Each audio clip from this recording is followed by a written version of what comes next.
Bismillahirrahmanirrahim. Assalamualaikum warahmatullahi wabarakatuh.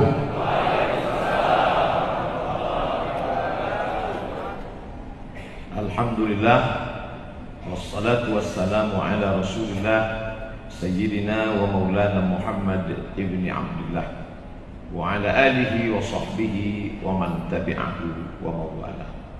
Sekarang kita dihadapkan pada umat yang meminta dalil atas segala perbuatan, dan itu ajaran Islam. Saya sendiri selalu menyampaikan tausiah kepada masyarakat, umat ini harus cerdas. Siapapun yang datang nanti ceramah ke masjid, musola, surau, Bapak Ibu, kalau dia mengajarkan sesuatu, tanya mana dalilnya nih Ustaz. Kalau dia ayat, ayatnya apa? Kalau hadis, riwayat siapa? Kalau pendapat mazhab, mazhab apa? Hanafi kah? Maliki kah? Syafi'i kah? Hambali kah? Maka ketika begitu, selamatlah umat ini daripada perbuatan-perbuatan batil. Tapi mau tak mau, argumentasi itu pun akan dibalikkan orang. Tadi acaranya apa? Acara pawai. Pawai apa? Menyambut Ramadan. Apa pernah Nabi pawai menyambut Ramadan? Tak pernah. Kalau begitu acara itu bid'ah, wa kullu bid'atin dhalalah wa kullu dhalalatin finnar. Maka yang membuat acara itu masuk neraka, yang mengundang masuk neraka, yang datang masuk neraka, dan yang paling panas nerakanya yang ceramah. Maka jangan terjebak pada istilah. Selalu saya tekankan, jangan terjebak pada istilah. Jangan tekstualis, tapi pandanglah apa isi acara itu. Isinya apa? Namanya pawai menyambut Ramadan. Isi substansinya apa? Isinya di dalam silaturahim. Kalau ada hubungan datuknya adik-beradik, neneknya adik-beradik, itu namanya silaturahim. Kalau tak ada hubungan kerabat, namanya ukhuwah islamiyah. Itu isi acara pagi. Jadi jangan dibenturkan dengan dalil qat'i, zanni, Quran, hadis, ijma', qiyas. Semuanya ini terangkum dalam dalil-dalil itu. Apa acara kalian tadi? Pawai menyambut Ramadan. Isinya, ini kalau tak dibuat acara ini, belum pernah saya seumur-umur satu majelis dengan tokoh-tokoh besar pagi, belum pernah. Saya duduk bersama dengan Pak Gubernur, pernah, waktu menabalkan nama cucu beliau. Saya satu majelis dengan Dr. Mustafa Umar, selalu. Tapi satu majelis berempat ini dengan Dr. Mustafa Umar, dengan Profesor Nazir, dengan Pak Gubernur, sekaligus pantun-pantun dari Pak Sekjen, baru sekali ini. Nah, ini jadi majelis ini majelis silaturahim menjelang puasa. Tak kenal maka tak sayang. Kenal Ustaz dengan Pak Gubernur? Oh, kenal lah. Apa tak kalian tengok foto-foto saya dengan Dr. Mustafa Umar? Oh, kenal baik. Pulang saya dari Maroko 2008, dengan beliau lah saya ikut kemana-mana. Kami tengok acara Ustaz bawa acara rekaman, dibawanya saya ke TPRI dulu. Kerja saya buka tutup saja. Pemirsa TPRI Riau yang dimuliakan Allah, mari kita dengarkan tausiah tafsir oleh Dr. Mustafa Umar. Setelah itu tutup, buka tutup. Kenal, kawan saya punya pesantren di Jawa. Di pesantren itu ada sekolah tinggi agama Islam. Dia tak pernah SMS saya. Tiba-tiba bulan lalu SMS, Mat, kata dia. Dia tak panggil Ustaz, panggil Mat aja. Mat, yang seangkatan di Mesir. Mat, ya, ini sekolah saya mau diperiksa oleh visitor dari Kemenak. Katanya orang Riau. Siapa namanya? Saya bilang, Profesor Nazir. Kamu kenal? Oh, kenal. Gimana orangnya? Saya pernah acara, saya pura-pura tak melihat beliau karena beliau rektor saya, jadi saya segan. Tiba-tiba dia datang menyalami saya. Nanti kalau pas mau pulang saya salami amplop, dia mau nerima enggak ya? Kata dia. Ditanya, itu tak saya jawab. Baru yang dimuliakan Allah. Artinya kita bersilaturahim. Lalu ada pula yang cemas. Kenapa polisi banyak sekali di bawah Pak Ustaz? Polisi ikut salat subuh, apa salahnya? Apa salahnya polisi salat subuh? Justru dengan adanya orang berseragam salat subuh kita bangga. Saya kalau bawa anak keponakan ke masjid, nampak polisi, nampak tentara, polisi aja salat. Masa satpam tak salat? Mohon maaf Pak Satpam ya. Bagus acara pengajian ini, datang semua, hadir semua. Ini syiar, syiar. Makanya ketika ada tak ramai-ramai turun ke jalan ajaran dalam Islam, ketika menyembelih binatang kurban, apa kata Allah? Wal budna ja'alnaha lakum min sya'airillah. Dan onta-onta itu kami jadikan sebagai syiar. Onta sebagai syiar. Aneh ayat ini. Syiar itu kan Allahu Akbar. Syiar itu kan baca Quran. Masa onta sebagai syiar? Apa makna onta sebagai syiar? Ketika Nabi memotong, dia bawa Sayyidatuna Aisyah. Ketika Sayyidina Ali memotong, dia bawa Sayyidatuna Fatimah, Sayyidina Al-Hasan, Sayyidina Al-Husain. Ramai dibawa. Apa? Syiar. Anak, istri ikut acara penyembelihan. Kenapa? Supaya orang-orang yang melecehkan Islam menengok umat Islam. Oh, ramai juga ternyata umat Islam. Ini syiar. Ini diliput, dipoto, masukkan ke Instagram, Twitter, BBM, WhatsApp, sehingga mereka yang mau mengejek-ejek, melecehkan Islam, dia tengok, hati-hati, jangan lecehkan umat Islam. Ternyata mereka ramai subuh tadi. Subuh biasa kenapa sunyi? Tak ada Pak Gubernur. Ternyata kalau ada Bapak itu ramai juga mereka. Jangan salahkan orang mengejek kita. Kenapa orang berani mengejek kita? Karena kita lemah. Kalau kita kuat, mana berani orang mengejek kita? Nih, polisi ada, gubernur ada, profesor ada, imam besar ada. Takkan berani orang mengejek. Orang salah mungkin 5%, tapi 95% kesalahan pada diri kita. Besarkan masjid kita, ramaikan jamaah kita, bangkitkan syiar Islam. Orang tidak akan berani mengejek. Sekarang musim pelecehan. Ustaz Arifin Ilham dilecehkan, habaib-habaib dilecehkan. Mengapa? Karena umat tak sayang pada ulama. Kalau umat sayang, saya biar kurus kering begini, terakhir bertimbang 50, sepatu ikut tuh. Tapi tak ada orang Riau ini berani mengejek saya. Mereka tahu jangan ejek Ustaz Somad. Kemarin dia ceramah di rumah gubernur. Hati-hati kalian. Insya Allah yang dikhawatirkan imam besar, naik rasa marah kita. Mengapa berani memajang poster? Yang beliau khawatirkan tadi adalah perempuan memijat laki-laki. Lebih parah lagi Jakarta, laki-laki memijat laki-laki. Luar biasa itu. Tapi insya Allah itu tak akan terjadi. Orang tahu ini bumi Melayu dan Melayu adalah Islam. Melayu tanpa Islam hilang menya, tinggal layunya saja. Minangkabau Pak Ustaz, Minangkabau adalah Islam. Minangkabau tanpa Islam hilang minangnya, tinggal kabaunya saja. Jawa Pak Ustaz, Jawa adalah Islam. Sultan Agung, Sultan Jawa yang berhasil mengkombinasikan antara kalender hijrah dengan kalender Saka Jawa. Cari dalam sejarah dunia yang bisa mengkombinasikan itu. Maka orang Islam santri dengan Islam kejawen sama-sama menyambut tahun itu. Luar biasa.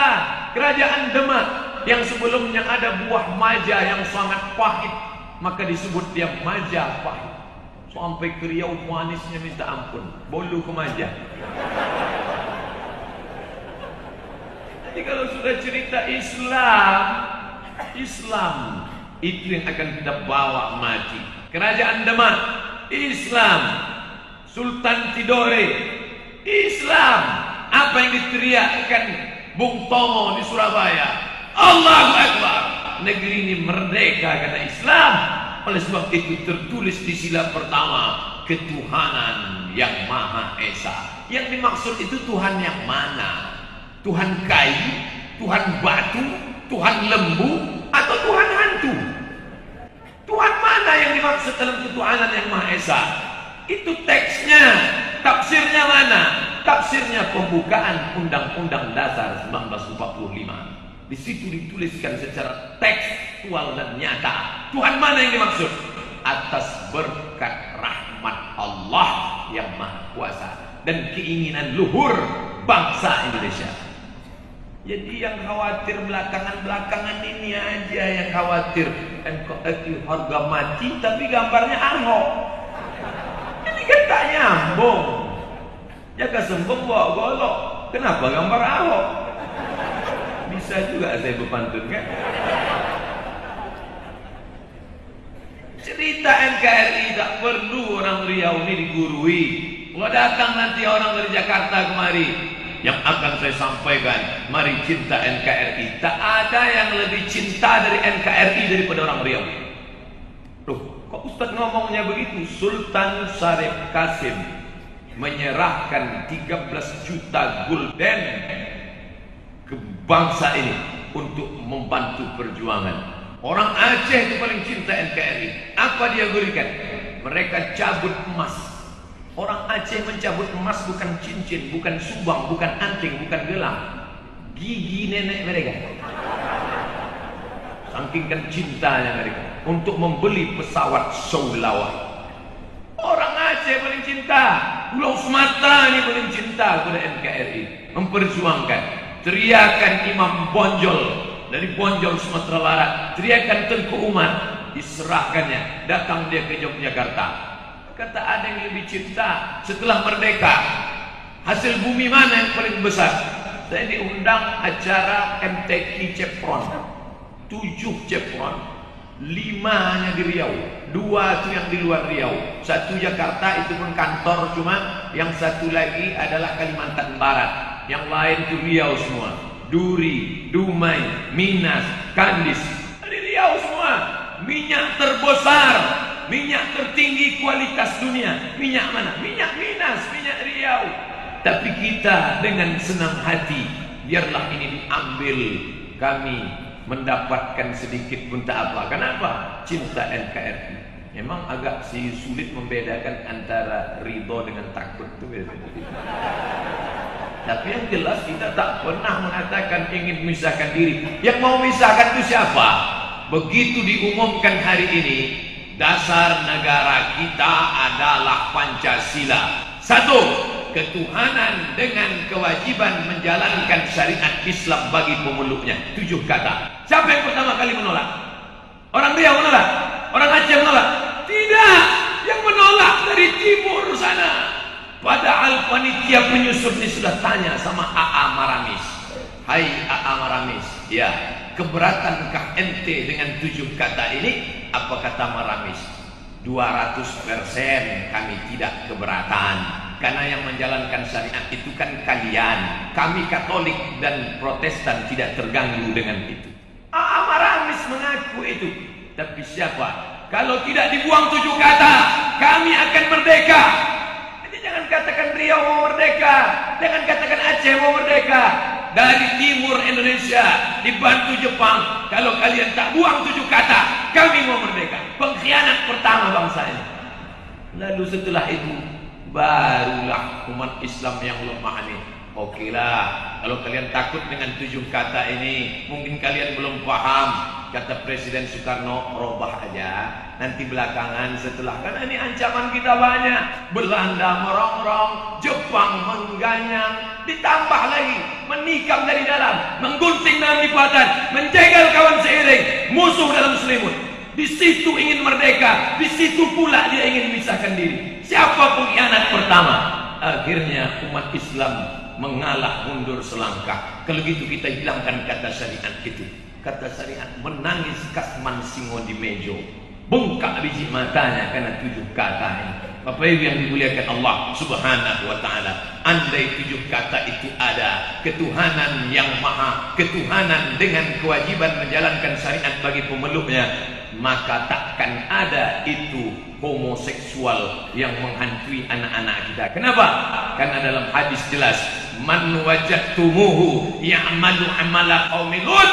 Kalau kamu jumpai ada orang yang melakukan perbuatan Nabi Lut, faqtulul fa'il wal maf'ul, potong pancung kepalanya. Sekarang itu tak bisa diterapkan. Kenapa? Tak ada payung hukumnya. Andai ada 7 kata itu, kita bisa terapkan. Kumpulkan semua bencong-bencong di Riau, pancung kepalanya itu bisa. Kenapa Ustaz panas betul dengan bencong? Setiap saya lewat di Areka 2 di Lambai, rumah saya di Panang. Setiap mau kemari masuk tabik gadang, itu banyak yang minta ampun. Udah jelas-jelas pakai koko, pakai peci di Lambainya. Saya bukakan kaca, Ustaz nih saya. Tapi untuk turun tak berani saya. Untuk saya ditangkapnya pula kan. Oleh sebab itu maka kalau kita ramai solat subuh macam ini di setiap masjid, ramai, maka akan naiklah pemimpin-pemimpin, wakil-wakil yang dipilih oleh orang yang solat subuh. Orang solat subuh akan memilih anggota DPR yang juga solat subuh. Hanya orang yang tak solat subuh lah yang akan memilih pemimpin yang tak solat subuh. Kalau sudah pemimpin itu solat subuh, maka mudahlah mengeluarkan perda syariah, perda bernapaskan Melayu yang Islami. Perda ini tak lama lagi akan datang imam dari Masjidil Aqsa untuk membimbing kita. Semalam saya ke kantor, saya tengok panitia sedang ngeprint. Untuk apa? Mau ke Polda Pak Ustaz. Untuk apa? Surat izin orang luar negeri tinggal di tempat kita. Kita tetap taat patuh aturan supaya Pak Polisi menjaga keamanan imam dari Palestina. Imam itu nanti akan membimbing kita di sini. Beberapa tahun yang lalu ada imam dari Palestina. Saya tausiah beliau imam di rumah sakit ibu dan anak Zainab. Ingat ibu, ingat anak, ingat Zainab. Selesai tausiah, siapa ngantar imam ini? Tak ada yang ngantar, saya yang ngantar. Saya antarlah dia. Begitu saya antar, dia nanya, Abdul Somad, naam, anta mudarris, ustaz? Nah, ana mudarris di Jamiatil Sultan Syarif Qasim Al-Islamiyah. Oh, mungkin masalah soal. Boleh saya tanya satu pertanyaan? Ya, soal muhim ya, important question. Okay, no problem. Apa pertanyaan? Kenapa di sini banyak orang bercelana pendek? Spontan saya langsung menjawab, allati ra'aitaha siniyah. Yang kau tengok itu Cino.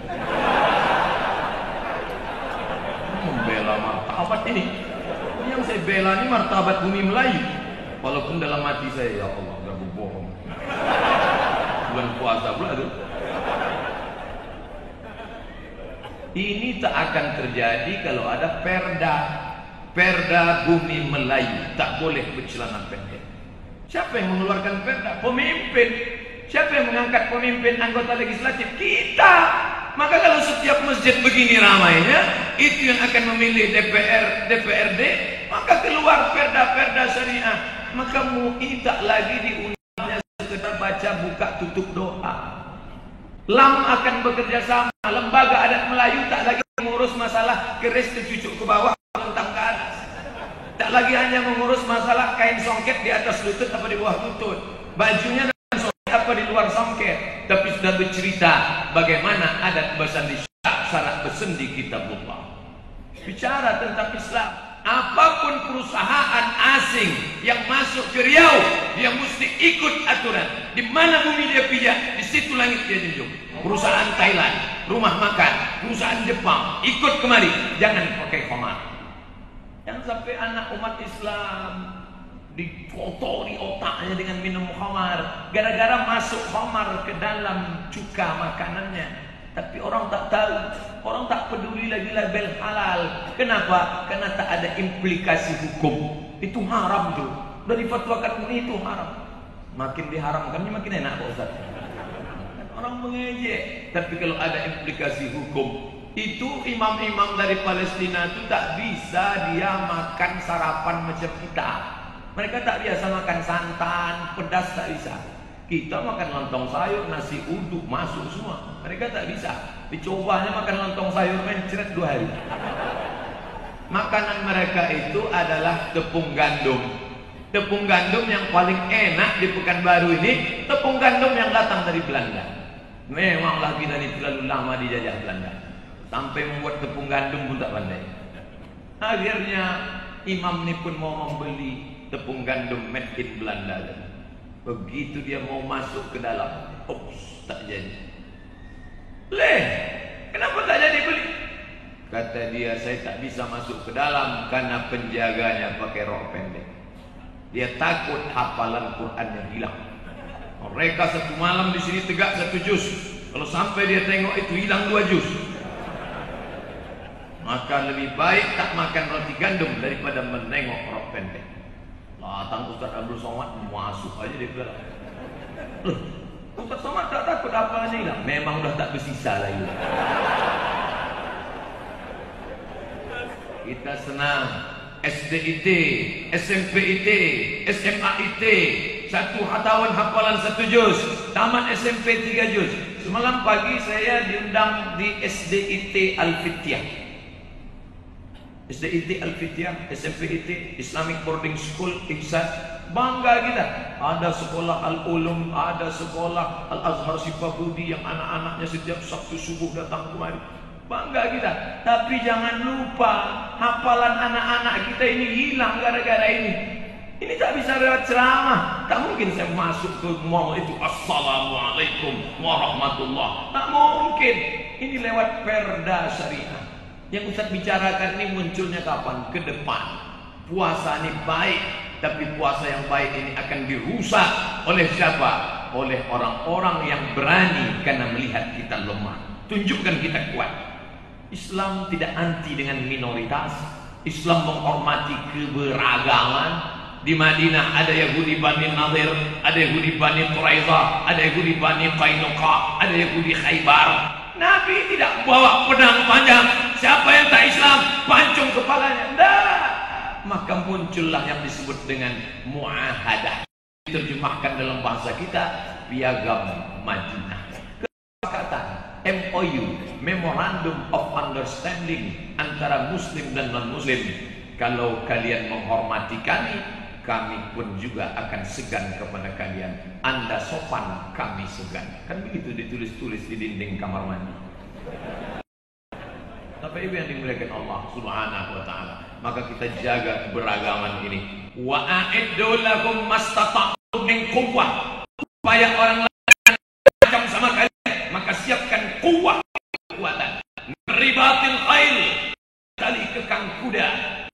Nabi aduwallah wa aduwakum, sehingga musuh-musuh Allah gentar menghadapi kalian. Makanya foto saya di WA saya buat gambar sedang memanah.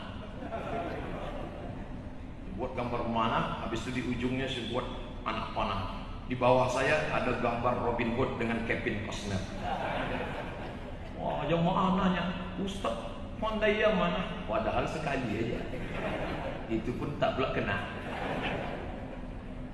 Ada gambar berkuda diposting. Ustaz pandai naik kuda? Pernah naik sekali. Terus dipoto, diupload. Anak-anak muda semangat latihan karate, latihan silat. Melayu dikenal dengan silat, latihan silat. Saya belum pandai bersilat Pak Ustaz, bersilat lidah aja dulu. Habis itu baru silat yang nyata. Saya mau olahraga yang import, taekwondo, silakan. Tapi kau tetap akan mati membawa wala tamutunna illa wa antum muslimun. Pak polisi kalau meninggal dunia yang dibawa apa? Muslimun. Tentara kalau mati yang dibawa apa? Mati syahid. Muslimun. Pejabat kalau meninggal dunia yang dibawa apa? Muslimun. Maka kalau ditanya, Ustaz apa? Saya Islam. Karena kalau saya mati yang akan saya bawa Islam. Malaikat tak akan nanya saya, Somad sudah ngurus pangkat 4A. Pangkat saya sampai sekarang 3D. Terakhir ngurus 3D. Kata Badan Kepegawaian, Ustaz 3D hadis innalillahi wa inna ilaihi raji'un. Bisa naik 4A sebelum doktor. Maka banyak jamaah yang mendoakan mudah-mudahan doktor Pak Ustaz. Bisa pakai doa. Harus mendaftar.